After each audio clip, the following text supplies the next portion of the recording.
말씀 요금을 따라합니다. 길을 만드는 기도. 길을 만드는 기도라는 제목으로 함께 말씀의 은혜를 나누겠습니다. 우리가 이제 느헤미야의 말씀을 읽어나가고 있는데요. 우리가 지난주에 1장을 보았습니다. 1장의 내용은 이제 느헤미야가 이스라엘이 바벨론에서 멸망을 했거든요. 멸망을 하고 나서 3차에 걸쳐서 포로로 끌려갑니다. 왕족, 귀족, 심지어 시드기야 왕 같은 경우에는 눈이 뽑혀가지고 이 바벨론 제국으로 포로로 끌려갑니다. 그리고 70년 동안 포로 생활을 하면서 온갖 고통과 또 망령의 아픔을 느끼게 됩니다. 그리고 70년이 차서 하나님의 언약대로 이스라엘 백성들이 다시 예루살렘으로 귀환을 합니다. 그 시기 때 쓰여진 성경이 바로 에스라와 느헤미야, 에스더, 그 성경이에요. 돌아올 때도 포로로 끌려갈 때처럼 3번에 걸쳐서 돌아옵니다. 첫 번째는 수룹바벨 총독을 중심으로 해서 이제 1차 귀환을 하죠. 그때는 성전을 재건합니다. 성전. 그래서 수룹바벨 성전이 재건이 됩니다. 두 번째는 여러분 잘 아시는 대로 2차 귀환 때는 이 에스라, 학사 에스라를 중심으로 귀환을 하게 되는데, 이때 예루살렘 유다 땅에 말씀, 영적인 부흥운동이 일어납니다. 그리고 오늘 우리가 읽은 이 느헤미야를 통해서 느헤미야가 총독이 되어서 3차 귀환을 하게 되는데, 이때 느헤미야가 오는 목적이 뭐냐? 예루살렘에 회파된 또 망가진 성벽을 재건하는 거예요. 그래서 그 사명을 띠고 이제 우리가 보게 될 느헤미야가 이제 예루살렘으로 귀환을 해서 그 사명을 이제 감당하게 됩니다. 여러분과 지난주에 보았듯이 어찌 보면 느헤미야는 바벨론에 있어도 잘 사는 사람이에요. 잘 먹고 잘 살 수 있어요. 왜? 그런 이 바벨론 제국에 고위직에 올라간 사람 아닙니까? 그리고 이미 한 3대, 4대가 지났어요. 포로가 된 지. 예? 고국도 잊어버릴 때가 되었고 언어도 잊어버릴 때가 됐음에도 불구하고 이 느헤미야가 이 고국의 소식을 듣고 예루살렘이 불탔다, 무너졌다, 이민족의 끊임없는 침략을 통해서 고통을 당하고 있다, 이걸 들으면서 느헤미야가 울며 슬퍼하며 금식하며 기도합니다. 예? 그리고 주님, 이 예루살렘을 재건할 일꾼을 보내주십시오. 이렇게 기도하니까 하나님의 음성이 들리죠. 그죠? 네가 가라. 네가 가라. 기도하는 네가 가라. 여러분, 기도하는 자가 사명자가 되는 거예요. 예? 그래서 이 느헤미야가 이제 4개월 동안 간절한 기도를 통해서 응답받고 느헤미야가 총독이 되어서 이제 예루살렘으로 귀환하는 내용이 바로 1장과 2장의 말씀의 내용입니다. 자, 여러분, 하나님께서 이 느헤미야의 길을 열어주시는데 마찬가지로 하나님께서 우리 인생의 길을 열어주십니다. 어떤 방법으로 하나님께서 왜 길을 열어주실까요? 바로 기도를 통해서 우리의 길을 열어주십니다. 느헤미야는 이미 예루살렘의 소식을 듣고 4개월 동안 금식하며 울부짖으며 간절하게 기도합니다. 그 기도가 응답되어서 오늘 말씀의 내용은 길이 열리는 거예요. 길이 열리는 거예요. 그래서 여러분, 우리가 기도하면 하나님이 일하십니다. 다른 말로 하면 우리의 기도가 길을 만든다라는 거예요. 반대로 말하면 기도하지 않으면 길이 막혀버립니다. 열린 줄도 몰라요. 그래서 우리가 기도하지 않으면 우리 인생에서 하나님의 역사를 경험하지 못하고 느끼지를 못합니다. 여러분, 느헤미야는 이미 3차로 귀환하기 전에 예루살렘이 무너지고 불타고 황폐함을 듣고 울면서 기도합니다. 기도했더니 4개월 동안 간절한 마음으로 기도했더니, 짧은 시간 아니죠. 4개월은. 기도했더니 하나님께서 길을 열어주시는데, 여러분, 어떤 방법으로 열어주시는지 오늘 말씀에 기록되어 있어요. 그래서 여러분, 우리 인생의 문도, 우리 인생의 길도 기도로 열어가시는 그런 축복의 시간 되시길 간절히 기원합니다. 여러분, 기도와 가장 큰 연관에 있는 것은 뭐냐면 바로 기다림이에요. 기다림. 기도하고 기다리는 거예요. 예? 왜 그럴까요? 왜 기도를 할까요? 기도는 반드시 기다림이 있어야 돼요. 왜 그러냐면 우리가 기도한다는 것은 내 때가 아니고 내 방법이 아니기 때문에 기다려야 돼요. 왜요? 우리가 기도하면 하나님의 방법과 하나님의 때에 이루어지기 때문에 우리 입장에서는 기다리는 거죠. 무엇을? 하나님의 방법과 하나님의 때를 기다리는 거예요. 그래서 이 기도라고 하는 것은 이 기다림과 잘 연관이 되어 있어요. 그래서 저는 그렇게 생각합니다. 기도하는 분들 보면, 기도에 응답받고 기도의 성취를 받는 분들 보면 오히려 그 응답보다도 그 기다리는 과정을 통해서 더 큰 유익이 있더라고요. 더 큰 열매를 맺더라고요. 더 아름다운 성숙을 경험하더라고요. 그래서 여러분 기도할 때 우리가 응답도 좋아요. 성취되는 것도 그런데 그 기다림의 과정을 통해서 얼마나 믿음이 성장하는지 성숙되는지 우리에게 큰 유익이 있다는 겁니다. 여러분 하나님의 때와 우리의 방법은 잘 맞질 않아요. 그렇죠? 그래서 기다리는 거예요. 우리는 기도할 때 어떻게 합니까? 하나님 즉각적으로 바로 즉시 이렇게 기도하잖아요. 근데 하나님께서는 우리를 기다리게 만드셔. 나와 잘 맞지 않아요. 그래서 우리 입장에서는 항상 기다림이 중요하다는 거예요. 근데 여러분 많은 사람들이 기다리질 못해요.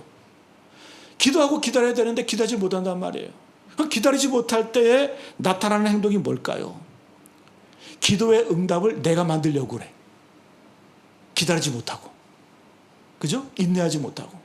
그게 문제라는 거죠. 여러분 하나님의 응답 앞에서 내가 조바심을 부리면 내가 그 응답을 만들려고 하기 때문에 거기서 부작용이 나온다는 거예요. 대표적인 예가 누굽니까?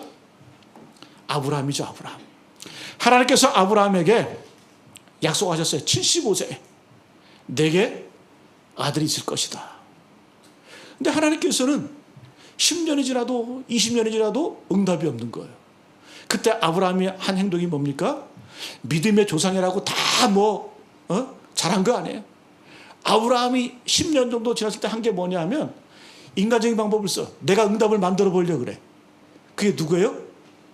자기 안에 사라의 몸종이었던 하갈을 통해서 이스마엘을 만들어내. 이 말은 뭐예요? 내가 내 기도의 응답을 만들어내는 거예요. 네? 하나님의 약속을 기다리질 못하고 물론 10년도 참았어요. 잘 참은 거죠. 그런데 하나님의 응답이 없으니까 어떻게 해요? 내가 응답을 만들어 버리려고 이스마엘을 낳는 거예요. 그랬더니 어떻게? 부작용이 생기는 거예요. 근심의 뿌리가 되는 거예요. 근심의 씨앗이 되는 거예요. 그것이 뿌리가 되어서 지금도 여러분 아랍과 이스라엘이 싸우고 있잖아요. 그죠? 이스마엘 자손들과 이삭의 자손들이 지금도 피튀기게 싸우고 있잖아요. 그죠?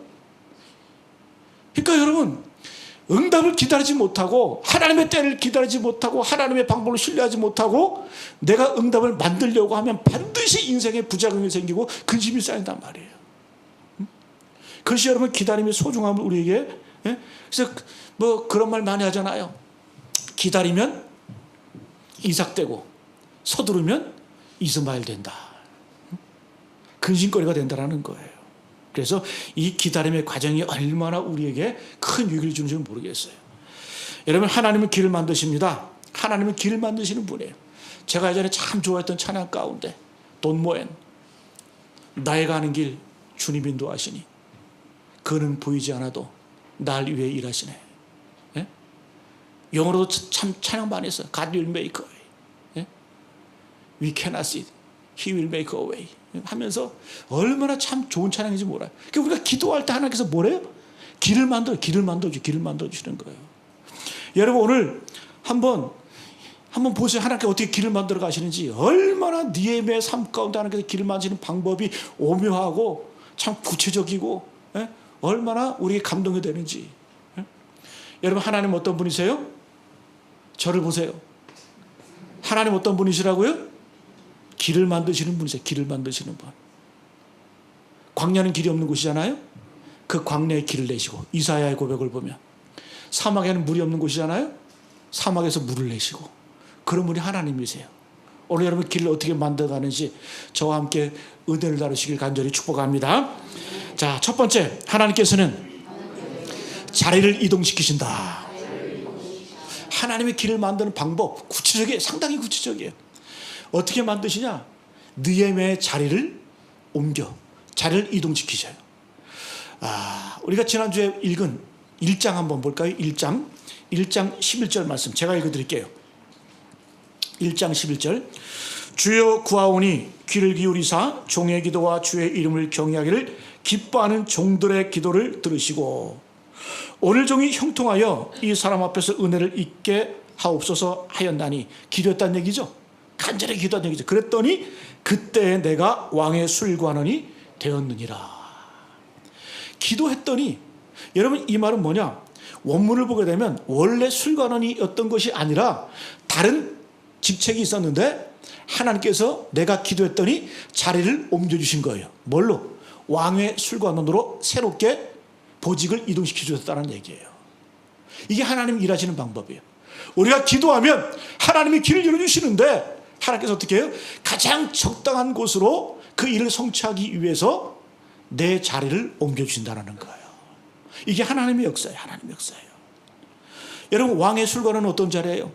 왕을 가장 가까이 보조하고 그 측근이고, 뭐 왕의 술관이라니까 뭐 바텐더 아니라 그랬죠, 그죠? 술 만들고 흔들고 그런 사람 아니라 그랬어요. 왕의 술관은 지금으로 하면 비서실장이고 경호실장이에요. 예? 가장 믿을 만한 사람 옆에다 세우는 거예요. 왜? 술에다가 뭘 탈지 모르잖아요. 하도 그 당시에는 반역도 많고 역모도 많으니까, 예? 가장 믿을 만한 사람 옆에다 넣는 거예요. 근데 느헤미야가 그 자리로 간 거예요. 그러니까 이 왕과 더불어서 가장 많은 대화를 나누고 가장 어떤 사적인 접촉이 있는 사람이 바로 이 느헤미야가 되는 거죠. 여러분, 우리가 하나님 앞에 기도하잖아요. 그럼 하나님께서는 옮겨주세요. 네? 또 만나게 하셔요. 헤어지게 하시고 또 때로는 만나게 하시고 옮겨주시고, 이게 하나님의 역사라는 거예요. 하나님의 역사라는 거예요. 그래서 하나님의 응답은 상당히 구체적입니다. 야, 하나님이 이렇게 일하시는구나. 하나님이 이렇게 역사하시는구나. 이걸 여러분 느헤미야는 경험하게 되었다는 거예요. 에스더도 왕비가 되었잖아요. 아수에로 왕의 왕비가 되었잖아요. 이 아수에로 왕은 이 느헤미야 당시 아닥사스다 왕의 아버지예요. 그러니까 에스더는 그 이전 사람이죠, 그죠? 그러니까 이 에스더 당시에 이 바벨론에 있던 이스라엘 백성들이 망하게 되었어요. 다 죽게 되었어요. 예? 그때 이 삼촌 모르드게가 에스더 왕비에게 나아가서 뭐라고 얘기합니까? 내가 왕후의 자리를 얻은 것이 이때를 위함이 아닌지 누가 알겠느냐? 네가 왕비가 된 것 네 자신만이 아니라는 거예요. 네가 자리를 옮겨간 것, 왕비가 된 것, 하나님의 섭리가 있고 하나님의 뜻이 있고 하나님의 역사가 있다는 거예요. 그래서 어떻게 합니까? 그 에스더를 통해서 불임절 그 역사가 나타나잖아요. 예? 이스라엘 백성들이 다 살아나잖아요. 그러니까 여러분, 우리가 있는 자리가 함부로 우리가 판단할 자리가 아니라는 거예요. 여러분, 직업 있죠? 직장이 있죠? 사회 자리가 있죠? 그 자리는 어떤 자리예요? 그냥 내가 먹고 살려고 하는 자리입니까? 그거 아니라는 거예요. 다 뭐예요? 하나님의 뜻을 이루기 위한, 하나님의 뜻을 성취하기 위한 그런 복된 자리인 줄로 믿습니다. 그래서 내가 선 자리, 내가 선 삶의 자리가 여러분 우리의 사명지이고 하나님의 뜻하신 길을 만드는 그러한 위대한 또 길인 줄로 믿습니다. 그 여러분, 우리가 취업할 때도 마찬가지고 뭐 때로는 직장 다니다가 쫓겨날 때도 마찬가지고 하나님이 다 뜻이 있는 거예요. 쉴 때도 있고, 예? 다 뭐다? 하나님이 이끌어 가신다는 거예요. 제가 2년 동안 군인 목회하면서 군인들은 자꾸 이동을 많이 하잖아요. 그죠? 이동을 많이 하잖아요. 예? 우리 한문자 권사님 이사 많이 다니셨잖아요. 그죠? 그러니까 이 군인들은 이동을 많이 해요. 근데 내가 뜻하지 않게 내가 원하지 않는 뭐 전방이나 오지나 이러면서 갈 때가 있어요. 근데 제가 아는 군인, 제가 이제 군인 생활하면서 군인 목회하면서 군인 교회 하면서 가만히 보니까 어떤 사람이 불만이 가득해. 예? 우리 부대에 온 게 이게 좀 못마땅하다는 거죠. 예? 그래가지고 제가 그랬어요. 그분 이제 집사님이었는데, 예? 대위에서 대위. 하나님의 뜻이 있을 거다. 하나님이 다 길이 있다라는 거예요. 그랬더니 여러분, 이분이 그때부터 이제 딱 눈빛이 변하는 거예요. 태도가 바뀌더라고요. 그러면서 자기가 할 사명이 있다는 거죠. 이분이 작전계장이었는데 대대장 바로 밑이었거든요. 그래서 물론 하나님의 뜻이지만 이분 때문에 우리 사단 내 있는 대대, 우리 교회가 군인 애들이 제일 많이 나왔어요. 대대병명이 한 260명 정도 됐는데 한 뭐 150명, 170명 이렇게 막 교회를 나왔어요, 애들이. 오히려 사단본부 교회보다 애들이 더 많이 나오더라고요. 근데 이분이 이걸 사명을 생각한 거예요. 예? 그래서 주일날 애들 권면해서 교회가 만들고 이렇게 만들고 이렇게 하다 보니까 그게 여러분 사명이에요, 사명. 여러분, 내가 어떤 자리인지 불만 갖지 마세요. 다 뭐예요? 그 안에는 하나님의 뜻이 있는 줄로 믿습니다. 하나님의 역사심이 있는 거예요. 예? 오늘 여러분, 느헤미야 하나님께서 아마 내가 보기에는 느헤미야가 더 좋은 자리 있을지도 몰라요. 그런데 하나님께서는 왕의 술관원으로 자리를 이동시켜 주잖아요. 그걸 통해서 어떻게 하나님의 역사를 만들어 하시고, 그것이 바로 사명의 자리가 되고 또 사명자 역할을 감당하는 그러한 축복을 경험하게 된 줄로 믿습니다. 여러분 잊지 마십시오. 내가 어디에 서 있든지 무엇을 하든지 기도하시면 그게 뭐다? 하나님이 길을 만드시는 통로가 될 줄로 믿습니다. 두 번째, 하나님께서는 따라합니다. 하나님께서는 왕이 먼저 질문하게 만드셨다. 그러니까 이 느헤미야가 왕의 술관원의 역할을 감당하니까 하나님께서 먼저 역사하시는 거예요. 자, 우리 1절 2절 같이 한번 봅니다. 1절 2절 말씀 시작. 아닥사스다 왕 제20년 니산월에 왕 앞에 포도주가 있기로 내가 그 포도주를 왕에게 드렸는데 이전에는 내가 왕 앞에서 수심이 없었더니 왕이 내게 이르시되 내가 병이 없거늘 어찌하여 얼굴에 수심이 있느냐 이는 필연 내 마음에 근심이 있음이로다 하더라. 그때 내가 크게 두려워하여. 자, 이제 왕 술관원이 되어가지고 왕에게 이제 포도주를 따르는 거예요. 근데 그 전까지는 내 얼굴에 수심이 없었는데 왕이 나에게 질문하는 거예요. 느헤미야야, 네 병도 없지? 근데 왜 얼굴에 수심이 이렇게 있느냐? 왕이 입마디 하면 이 무서운 거예요, 두려운 거예요. 그렇잖아요? 솔직히 말하면 이 말 아니에요? 야, 너 술 따르면서 술맛 떨어지게? 인상 찌푸리. 그 말이에요, 그 말이에요. 왜 얼굴에 수심이 있느냐? 너 병도 없고, 어? 너 뭐 문제 있냐? 너 뭐 불만 있냐? 이거겠죠, 그죠? 왕 앞에서 왕한테 이런 얘기 들으니까 갑자기 느헤미야가 이 표현 그대로 그때 내가 크게 두려워요. 크게 두려워요. 이 당시에 여러분 페르시아 제국, 바벨론 제국의 왕들은 절대 권력을 가지고 있어요. 우리가 에스더서에 보면 왕비라 할지라도 왕 앞에 함부로 못 나가요. 왕이 불러야 나가는 거예요. 만약에 왕이 부르기 전에 왕비라 할지라도 나갔으면 어떻게 해요? 그대로 죽는 거예요. 그대로 죽는 거예요. 하물며 왕의 술관원도 내가 물어보지 않은 것 함부로 얘기하잖아요. 그럼 죽는 거예요. 그 왕비도 왕의 아내잖아요. 그럼에도 불구하고 왕 앞에 함부로 나가지 못했어요. 요즘 말하면 우리 마누라 같으면 수백 번 죽었겠죠, 그죠? 내가 부지도 않았는데 막 함부로 오고 그러면, 그죠? 네? 문제는 내가 왕이 아니라는 거, 그죠? 근데 느헤미야가 먼저 말을 못 하거든요, 이 문제에 대해서. 하나님께서 이 왕에게 궁금증을 자아내는 궁금증을. 너 이렇게 수심이 많냐? 너 병도 없는데. 그 왕이 먼저 질문하게 만드신 거예요. 하나님께서 그 마음을 움직여서 마음을 동하게 하셔서 왕이 먼저 질문하게 만드시는 거예요. 이게 하나님이 일하시는 거죠. 여러분, 중요한 것은 뭐냐? 기도하는 얼굴이 되시기를 축복합니다. 기도하잖아요? 그럼 하나님께서 그때에 맞는 얼굴로 바꿔주세요. 네? 여러분, 간절한 마음으로 느헤미야가 기도하니까 느헤미야가 예루살렘의 고통을 보면서 고국의 황폐함을 보면서 웃으면서 기도했을까요? 찡그리며 기도했겠죠. 네? 저는 가끔 이렇게 기도할 때 보면 웃으면서 기도하는 분들 보면 무서워요. 그 미친 거거든요. 대부분 기도할 때 한번 보세요. 인상 찌끄러면서 기도하잖아요. 그죠? 네?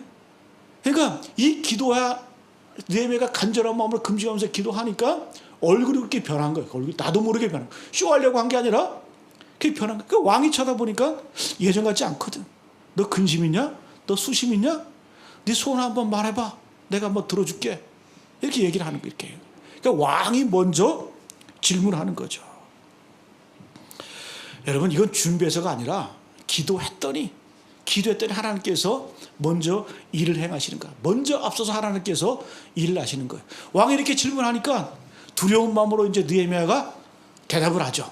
그 내용이 3절부터 5절까지 긴 내용이죠. 우리 같이 한번 말씀의 의미를 생각하면서 한번 읽어봅니다. 3절부터 5절까지 시작. 왕께 대답하되 왕은 만세를 하옵소서. 내 조상들의 묘실이 있는 성읍이 이제까지 황폐하고 성문이 불타싸우니 내가 어찌 얼굴에 수심이 없사오리까 하니 왕이 내게 이르시되 그러면 내가 무엇을 원하느냐 하시기로 내가 곧 하늘의 하나님께 묵도하고 왕에게 아뢰되 왕이 만일 좋게 여기시고 종이 왕의 목전에서 은혜를 얻었사오면 나를 유다 땅 나의 조상들의 묘실에 있는 성읍에 보내어 그 성을 건축하게 하옵소서 하였는데 대답을 하는데 일사천리로 요구사항을 그냥 한 번에 쫙 얘기를 하는 거예요. 여러분, 기도했다는 얘기는 뭐예요? 준비됐다는 얘기죠. 예? 기도하면서 구체적으로 내가 하나님 앞에 이 응답거리들을 하나하나 기억하면서 기도했다는 얘기예요. 그러니까 왕이 딱 물으니까 그냥 숨 쉴 새도 없이 그냥 한 번에 즉각적으로 그냥 일목요연하게 그냥 쫙 풀어내는 거예요. 풀어내는 거예요. 여러분, 느헤미야가 얼마나 지혜 있는지 한번 볼까요? 자, 만약에 느헤미야가 왕이시여, 바벨론은 그 당시 세계를 제패하던 바벨로니아 제국 아닙니까? 왕이시여, 우리 예루살렘 성이 회파됐습니다. 이렇게 말하질 않아요. 3절에 보니까 내 조상들의 묘실이 있는 성읍이 이제까지 황폐하고 소문이 불탔습니다. 예루살렘이 불탔습니다. 간단하게 말하면 될 거 가지고 복잡하게 얘기해. 뭐라고요? 내 조상들의 묘실이 있는 성읍이 황폐하고 불탔습니다. 마지막 5절에도 마지막에 나의 조상들의 묘실이 있는 성읍에 보내어 그 성을 건축하게 하옵소서. 예루살렘으로 보내어 성을 건축하게. 이렇게 하는 게 아니라 내 조상들의 묘실, 묘자리가 있는 그 성읍이 불탔습니다. 왜 이렇게 얘기할까요? 느헤미야는 지혜가 있는 거예요. 여러분, 대제국은 항상 반역이 있어요. 특별히 예루살렘은 반역의 온상이었어요. 그래서 이 아닥사스다 왕 때 약 14년 전에 한번 예루살렘 성이 건축되려고 했었거든요. 근데 아닥사스다 왕이 그걸 막아버려요. 누가? 산발락과 도비아가 고자질하는 거예요. 왕이시여, 편지를 보내가지고 저 예루살렘 성은 반역의 도시입니다. 저 예루살렘 성이 건축이 되면 반드시 바벨론 제국에 대응해서 칼질 것입니다. 그래서 아닥사스다 왕이 이미 14년 전에 그 예루살렘 성벽 건축을 중단시켜 버렸어요. 거기다 대고 느헤미야가 예루살렘 성을 다시 한번 재건하겠습니다. 이렇게 나가면 어떻게 돼요? 보내주겠어요? 안 보내주겠죠. 기도하면 지혜가 생기는 거예요. 뭐라고요? 내 조상의 묘실이 불탔습니다. 여러분, 페르시아 제국도 이 묘를 되게, 무덤을 되게 소중히 여겼어요. 우리 민족도 그런 민족 아닙니까? 우리 조선시대 때 임진왜란 끝나고 난 다음에 일본이 패전국 아니에요. 어찌 보면 우리가 이긴 거예요. 여러분, 착각하지 마세요. 우리가 외적의 침략을 받았지만 우리가 전쟁에서 승리했어요. 그 마지막 임진왜란 끝난 다음에, 정유재란까지 끝난 다음에 그 협상을 할 때, 외놈들하고 협상을 할 때 우리 조선에서 내세운 조건이 하나 있었어요. 그때 그 당시에 외적들이 와가지고 우리 조선 왕릉 이러고도 독을 무지하게 해갔거든요. 무덤을 파헤치고. 이거는 여러분 절대 해서는 안 되는 일이에요. 예? 그래가지고 그 당시에 조선 이 요구한 게 뭐냐, 일본에 그 조선 왕릉 파헤친 놈들 다 데리고 와. 그래, 우리 협상하겠다. 그 조건을 내걸었었어요. 그 조건을 내걸었었어요. 여러분, 이 당시에 페르시아 바벨론 제국도 이 무덤을 상당히 소중하게 여겼거든요. 왕릉을. 그러니까 이 느헤미야가 그걸 건드리는 거예요. 이 제국도 무덤이 소중하죠. 왕릉이 중요하죠. 우리 예루살렘에도 우리 조상들의 무덤이 있는데 그것이 회파가 돼, 그 성읍이 회파되었습니다. 불탔습니다. 야, 얼마나 지혜가 있어요, 그죠? 미련스럽게 예루살렘 성 재건하려면 이렇게 하는 게 아니라 기도하는 사람 하나님께 지혜를 주셔서 적절한 단어를 주시는 거예요. 그러니까 예루살렘이라는 말은 한 번도 들어가지가 않아. 네? 내 조상의 묘실이 있는 그 성읍이 불탔습니다. 그러니까 이 아닥사스다 왕도 그 마음을 아는 거예요. 아, 그래? 참 안 됐네? 내가 들어줘야 되겠네? 그래서 한 마음이 동하게 되는 거예요. 여러분, 성령님이 말하시는 말을 하시기를 축복합니다. 어떻게? 기도하면 성령께서 때 적절한 언어를 사용하게 하세요. 지혜가 있게 만들으셔요.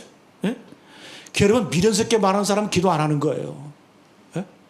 남에게 상처 주고 남에게 아픔을 건드리고, 예?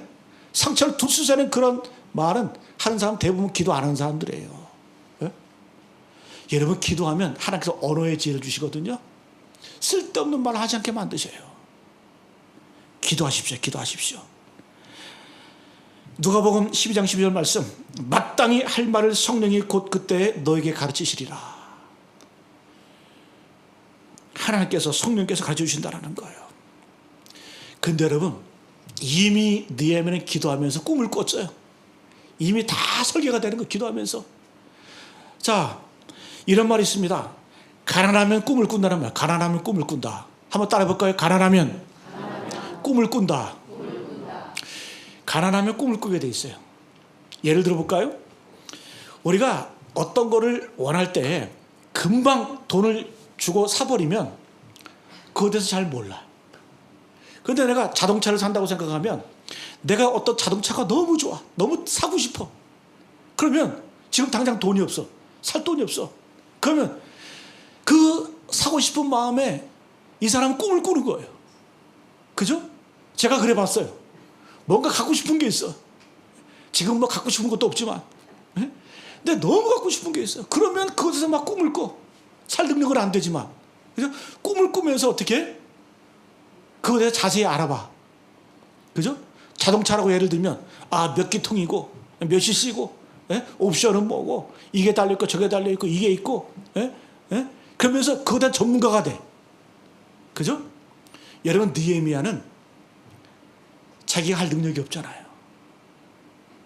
기도하면서 꿈을 꾸는 거예요. 기도하면서 꿈을 꾸다 보니까 어떻게? 예루살렘에 대해서 내가 뭐가 필요한지, 내가 예루살렘으로 돌아갈 때 뭐가 필요한지를 리허설하는 리허설. 여러분 10번 기도하면 10번 리허설 하는 거고 100번 기도하면 100번 리허설 하는 거예요. 그러니까 그것에 대한 전문가가 되는 거예요. 아, 예루살렘 성벽을 재건하려면 뭐가 필요하고 뭐가 필요하고 뭐가 필요하고 다 이미 기도하면 설계도가 다 나와 있는 거예요. 그래서 여러분 기도가 왜 중요한 줄 아세요? 기도하면 이미 준비가 다 끝나는 거예요. 내가 뭐가 필요한지. 그래서 전문가가 되고 지식이 쌓이는 거예요. 지식이 쌓이는 거예요. 응? 여러분 기도하시기를 축복합니다. 기도하시면 여러분 예? 지식이 쌓이는 거예요. 여러분 오늘 우리가 3절부터 5절까지 말씀 쫙 보면 예? 예? 그 뒤에 쭉 말씀의 내용을 보게 되면 목자가 필요하고 군대가 필요하고 조서가 필요하고 예? 그래 길이 열린다는 걸 알잖아요. 그걸 다 지금 보고를 하고 있는 거예요. 그래서 기도할 때 여러분 길이 열린 줄로 믿습니다. 그 다음에 한번 따라합니다. 기도하면 도울 자를 보내주신다. 기도하면 하나님께 도울 자를 보내주세요. 자, 6절 같이 한번 6절 말씀. 같이 읽자는 얘기는 졸지 말라는 얘기예요. 자, 6절 말씀 같이 해보시다. 시작. 그때 왕후도 왕 곁에 앉아 있었더라. 왕이 내게 이르시되 내가 몇 날에 다녀올 길이며 어느 때에 돌아오겠느냐 하고 왕이 나를 보내기를 좋게 여기시기로 내가 기한을 정하고. 자, 보세요. 이제 왕이 보내주려고 허락을 하는데 너 언제 돌아올래? 이렇게 하면서 이제 얘기를 하는 거예요. 근데 왕이 허락했다 그러면 될 걸 가지고 6절 한번 보세요. 안 넣어도 될 말을 넣어요. 6절 처음에 그때 왕후도 왕 곁에 앉아 있었더라. 이거 성경에 안 넣어도 되거든요. 왕후가 왕 옆에 앉아 있었더라. 이걸 왜 언급을 했을까? 이 왕비가 도울 자라는 거예요. 남자는 여자 옆에 있으면 멋있어 보고 싶어요. 멋있어지고 싶어요. 그죠? 동물들도 보면 수컷이 암컷 꼭 어떻게 해요? 날개를 쫙 펴고 그 남자들 대부분 여자가 옆에 있으면 가오 잡으려고 그래. 그렇지 않아요? 그게 남자의 속성이에요.